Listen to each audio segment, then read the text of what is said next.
Well, a task force reviewing how aged care is funded has suggested people who use the services should pay more if they can afford it.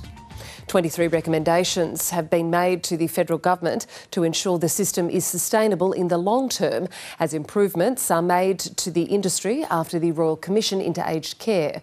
The Commonwealth currently funds 3/4 of residential aged care and 95% of home care services. The group has determined there's a strong case for people to contribute more based on their personal wealth.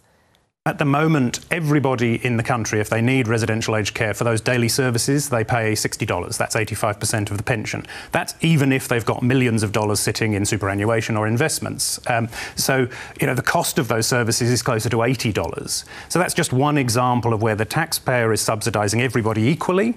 We think that we should devote the taxpayers' dollars to supporting people who don't have more, who can't afford it, and ask people who might be able to afford a little bit extra to put that forward.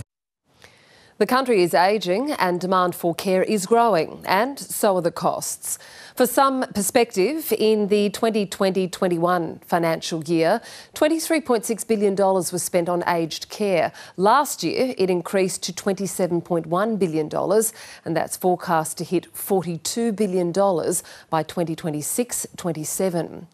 The task force has rejected the idea of introducing a levy on all taxpayers or increasing the GST to raise more money for the sector.